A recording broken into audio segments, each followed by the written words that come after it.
सभी को नमस्कार। आपका स्वागत है हमारे चैनल रिसेंट इन्फो पर। जैसा कि आप सभी जानते हैं, हम आपके लिए यहाँ दिन प्रतिदिन का जो अपडेट है वो लेकर आते हैं, जो परीक्षाओं की दृष्टि से काफ़ी महत्वपूर्ण होता है। परीक्षाओं में दैनिक अपडेट से प्रश्न पूछे जाते हैं। इससे पहले हमने 11 मार्च और 12 मार्च का अपडेट है वो देखा था पिछले वीडियो में, और आपको पता ही है कि हम 2 दिनों का जो अपडेट है वो एक वीडियो में प्रोवाइड करवाते हैं। तो आज हम जो अपडेट आपके लिए लेकर आए हैं वो 13 मार्च और 14 मार्च का है। तो चलिए शुरू करते हैं बिना किसी देरी के। इससे पहले यदि आपने चैनल को सब्सक्राइब नहीं किया है, आप नए हैं चैनल पर, तो चैनल को सब्सक्राइब अवश्य कर लें। सब्सक्राइब करने के बाद जो बेल आइकन है या घंटी है उसको अवश्य दबा दें, ताकि हम आगे जो भी वीडियो अपलोड करें या जो भी अपडेट दें उसका नोटिफिकेशन आपको मिले और आप समय से अपडेटेड रहें। और शेयर करना भी ना भूलें अपने फ्रेंड्स के साथ, ताकि उनको भी कुछ बेनिफिट हो। तो चलिए शुरू करते हैं। सबसे पहले है, किसको इंडियन बैंक का कार्यकारी निदेशक नियुक्त किया है। देखिए, ये नियुक्ति से संबंधित प्रश्न है। कई बार प्रश्न आते हैं कि इसका जो अध्यक्ष है, सीएमडी है, किसको बनाया गया। तो ये कार्यकारी निदेशक किसे बनाया गया है? ये बनाया गया है ब्रिजेश कुमार सिंह। कौन से बैंक का? इंडियन बैंक का। आगे है, गोरसम कोरा महोत्सव कहाँ मनाया गया।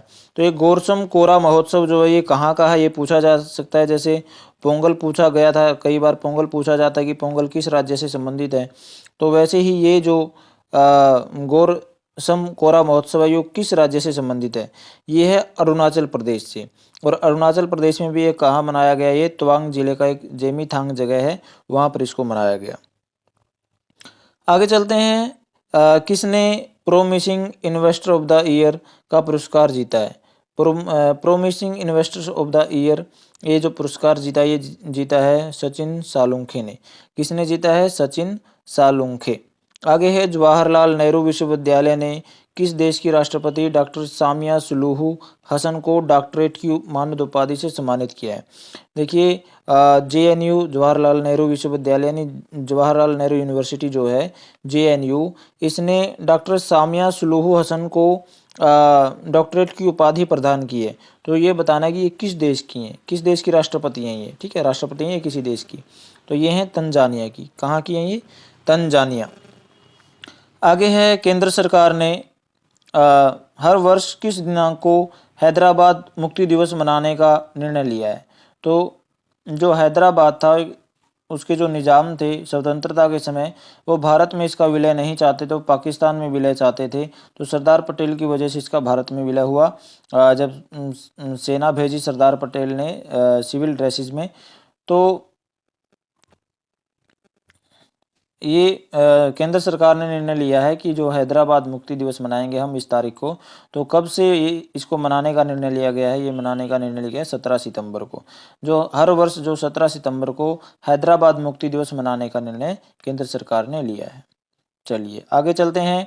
भारत की नुमालीगढ़ रिफाइनरी लिमिटेड ये कंपनी है, इसने बांग्लादेश में किस स्थान पर अपना संपर्क कार्यालय खोला है? तो किस स्थान पर अपना खोला है संपर्क मतलब कम्युनिकेशन ऑफिस। ठीक है, तो किसने कहाँ पर खोला है? ढाका में।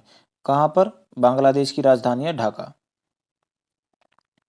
चलिए आगे चलते हैं। हर वर्ष पाई दिवस कब मनाया जाता है? तो हर वर्ष जो पाई दिवस है वो 14 मार्च को मनाया जाता है। ये भी कई बार परीक्षाओं में पूछा जाता है कि ये दिवस कब मनाया जाता है। हम 13 मार्च और 14 मार्च का जो करंट अफेयर कर रहे हैं, दैनिक अपडेट देख रहे हैं, दिन प्रतिदिन की मुख्य घटनाएं। तो हम आपको जो 13 और 14 मार्च को जो भी दिवस मनाए गए हैं या मनाए जाएंगे वो हम आपको बताएंगे। चलिए आगे चलते हैं। नए चुनाव आयुक्त के रूप में किसे चुना गया है? तो 2 नए चुनाव आयुक्त नियुक्त किए गए हैं। तो कौन से? सुखबीर संधू और ज्ञानेश कुमार। सुखबीर संधू और ज्ञानेश कुमार। चलिए आगे चलते हैं। वन नेशन वन इलेक्शन पर बनी समिति ने अपनी रिपोर्ट सौंप दी है। यानी जब एक राष्ट्र है तो इलेक्शन भी एक ही होना चाहिए, यानी जो केंद्र है और राज्य हैं सभी के इलेक्शन एक साथ होने चाहिए। तो उसके लिए एक समिति बनी थी, और उस समिति ने जो अपनी रिपोर्ट है वो पेश कर दी है। उसमें क्या क्या सुझाव दिए वो बाद में पता चलेगा। तो इस समिति के जो अध्यक्ष कौन थे आपको बताना है। तो इस समिति के जो अध्यक्ष थे वो हैं रामनाथ कोविंद। और ये रामनाथ कोविंद जी कौन है? ये भारत के पूर्व राष्ट्रपति हैं। श्रीमती जो द्रौपदी मुर्मू हैं, इनसे पहले ये रामनाथ कोविंद थे। आगे चलते हैं। प्रसार भारती की नई सेवा है पीबी शब्द। तो उसको किसने लॉन्च किया है? तो इसको लॉन्च किया है एस जयशंकर, हमारे विदेश मंत्री हैं एस जयशंकर, इन्होंने इसको लॉन्च किया है। आगे विश्व किडनी दिवस कब मनाया गया? विश्व किडनी दिवस जो है 14 मार्च को मनाया गया। ये जो मार्च का दूसरा गुरुवार आता है उस दिन इसको मनाया जाता है। तो अब की बार मार्च का दूसरा गुरुवार है, ये 14 मार्च को आया है, तो विश्व किडनी दिवस इस दिन मनाया गया। आगे है अहमदनगर जिला और वेल्हा तहसील का नाम बदलकर अहिल्यानगर और राजगढ़ करने का फैसला लिया गया है। तो ये किस राज्य में है? देखिए अहमदनगर जो जिला है इसका नाम अहिल्यानगर हो जाएगा और वेला जो तहसील है इसका नाम क्या हो जाएगा? राजगढ़। ठीक है, तो ये किस राज्य में है? ये है महाराष्ट्र में। किस राज्य में है? महाराष्ट्र में। महाराष्ट्र के जो मुख्यमंत्री हैं वो एकनाथ शिंदे जी हैं। आगे है किसे डॉक्टर ऑफ सिविल लॉ की मानद उपाधि से सम्मानित किया गया है? तो किसको किया गया है? ये किया गया है द्रौपदी मुर्मू जी को। और ये हैं कौन? ये भारत की वर्तमान राष्ट्रपति हैं। आगे है किस राज्य सरकार ने महिलाओं के लिए 10 दिन की अतिरिक्त आकस्मिक छुट्टी की घोषणा की है? जो सरकारी महिलाएं नौकरी कर रही हैं, सरकारी महिलाएं, तो यहाँ की जो राज्य सरकार है उड़ीसा की, उड़ीसा के जो मुख्यमंत्री हैं नवीन पटनायक, उन्होंने घोषणा की है कि हम महिलाओं के लिए 10 दिन की एक्स्ट्रा छुट्टी देंगे। आकस्मिक, आकस्मिक होता है अचानक ही छुट्टी लेना, यानी अचानक ही कोई काम पड़ जाए और छुट्टी लेनी पड़ जाए, तो 10 दिन की एक्स्ट्रा छुट्टी, जितनी छुट्टियां मिलती थी उससे 10 एक्स्ट्रा छुट्टियां इनको मिलेंगी महिलाओं को इस राज्य में, उड़ीसा राज्य में। आगे है कहाँ पर 8 आंखों वाली और पैरों वाली बिच्छू की नई प्रजाति पाई गई है? यानी बिच्छू की 8 आंखें हैं और 8 ही पैर हैं, तो इसकी नई प्रजाति मिली है। कहाँ पर मिली है? ये थाईलैंड में। और इस बिच्छू का नाम भी रखा गया है, ये नाम अलग से कुछ यूस्कार्पियोपस क्राचान, ये इसका नाम है बिच्छू का। चलिए आगे चलते हैं। यूरोप में प्लेग पीड़ितों का अब तक का सबसे बड़ा सामूहिक दफनाना कहाँ खोजा गया?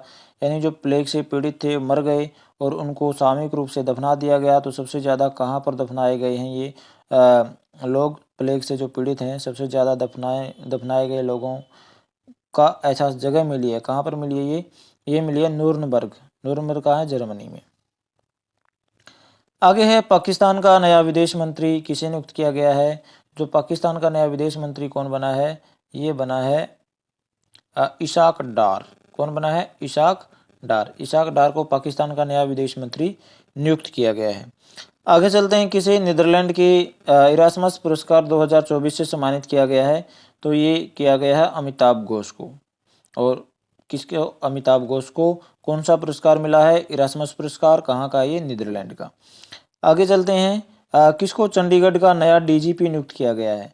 चंडीगढ़ का नया डीजीपी किसे बनाया गया है? तो ऑप्शन तो हम आजकल देना बंद कर गए हैं, सीधा उत्तर ही देते हैं। तो किसको बनाया गया? सुरेंद्र सिंह यादव को। सुरेंद्र सिंह है कौन? ये आईपीएस अधिकारी हैं। आगे किसको उत्तर प्रदेश का मुख्य सूचना आयुक्त नियुक्त किया गया है?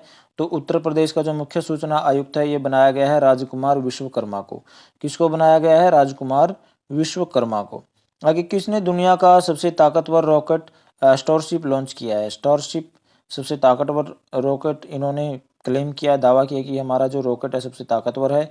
और किस कंपनी ने किया है? ये किया है स्पेसएक्स कंपनी ने। आगे है विश्व आध्यात्मिक महोत्सव का आयोजन किया गया, कहाँ पर किया गया? तो ये आपको बताना है। तो ये किया गया हैदराबाद में। कहाँ पर किया गया? हैदराबाद। आगे है महाराष्ट्र भवन का निर्माण कहाँ किया जाएगा? तो महाराष्ट्र भवन का जो निर्माण है वो जम्मू कश्मीर में किया जाएगा। महाराष्ट्र लगा देख कर ये मत सोच लेना कि महाराष्ट्र में ही होगा। आगे चलते हैं। कहाँ के प्रख्यात रविंद्र संगीत गायक सदी मोहम्मद का 70 वर्ष की आयु में निधन हो गया? यानी सदी मोहम्मद जो हैं ये संगीत गायक हैं और इनका 70 वर्ष की आयु में निधन हो गया। और ये कहाँ के थे? ये थे बांग्लादेश। ठीक है, चलो बांग्लादेश की जो प्रधानमंत्री उनका आप नाम बताइए क्या है? आगे है वैश्विक मानव विकास सूचकांक में भारत का कौन सा स्थान है? तो वैश्विक मानव विकास सूचकांक में भारत का जो स्थान है 134 यानी 134वां स्थान है। आपको बता दें कि जो हमारे पड़ोसी देश हैं वो हमसे आगे हैं। श्रीलंका, बांग्लादेश ये हमसे आगे हैं, हम पीछे हैं इस मामले में, जो रिपोर्ट आई है। आगे चलते हैं। आगे है चर्चित डेमोक्रेसी रिपोर्ट 2024 किसके द्वारा जारी की गई है। तो ये जो डेमोक्रेसी रिपोर्ट है खबरों में रही है, तो ये किसके द्वारा जारी की गई, ये की गई वीडैम संस्थान। वीडैम संस्थान है कोई, इसने इसको जारी किया है। और इसकी जो स्थापना किसने की थी, स्टाफन लिंडबर्ग ने की थी। इसकी स्थापना किसकी, वीडैम संस्थान की। ठीक है, वीडैम संस्थान की स्थापना जो स्टाफन लिंडबर्ग ने की थी। और ये कहाँ के थे, ये स्वीडन के थे। ठीक है, स्वीडिश थे, ये स्वीडन के रहने वाले थे, इन्होंने इसकी स्थापना की थी। आगे है नॉर्दर्न कोलफील्ड्स लिमिटेड के जो नए अध्यक्ष हैं और प्रबंध निदेशक किसको बनाया गया है, ये आपको बताना है। तो ये बनाया गया है बी साई राम। किसको बनाया गया है, बी साई राम को।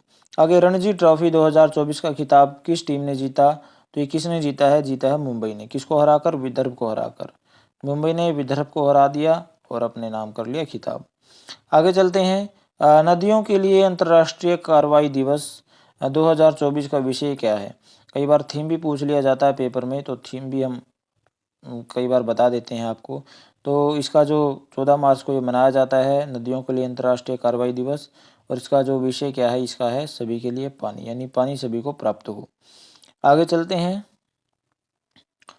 कौन सी कंपनी भारतीय स्टार्टअप्स के लिए अपना पहला गेमिंग केंद्रित इनक्यूबेटर प्रोग्राम लॉन्च कर रही है। तो ये जो पहला गेमिंग केंद्रित जो गेमिंग सेंट्रलाइज्ड इनक्यूबेटर प्रोग्राम है, ये कौन सी कंपनी करेगी, ये करेगी क्राफ्टन।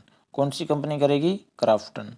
आगे मार्च 2024 में जारी फिच रेटिंग के अनुसार, फिच ने अपनी रिपोर्ट जारी की है, तो उसके अनुसार वित्त वर्ष 2025 में भारत की जो अनुमानित जीडीपी वृद्धि क्या रहे, दर क्या रहेगी, ये आपको बताना है। तो इसके अनुसार जो फिच ने रिपोर्ट जारी की है, इसके अनुसार जो भारत की जीडीपी वृद्धि दर रहेगी 7%। ठीक है, ये 7 है, हिंदी में इसको ऐसे लिखा जाता है, 7% रहेगी फिच के अनुसार। तो आज के वीडियो में इतना ही। मुझे आशा है कि आपको वीडियो पसंद आया होगा। जाने से पहले लाइक अवश्य करें और शेयर तो ज़रूर करें अपने फ्रेंड्स के साथ, ताकि कोई बेनिफिट जो आपको मिल रहा हो, जो आपको नॉलेज मिल रही है, जो आपको जानकारी मिल रही है, वो जानकारी आपके दोस्तों को भी मिले और उनको भी कुछ सहायता हो सके। और यदि आप चैनल पर नए हैं, चैनल को सब्सक्राइब नहीं किया है और आपको हमारी द्वारा दी गई जानकारी पसंद आती है, तो हमारे चैनल को सब्सक्राइब करना ना भूलें। साथ में जो घंटी है उसको भी दबा दें, क्योंकि घंटी दबाओगे तो आगे अपडेट पाओगे। ठीक है, नहीं तो फिर पीछे रह जाओगे, अपडेट नहीं, नोटिफिकेशन नहीं आएगा, तो क्या पता देखना याद रहे या ना रहे। ठीक है, तो चलिए आज के वीडियो में इतना ही। मिलते हैं अगले वीडियो में। थैंक यू, धन्यवाद।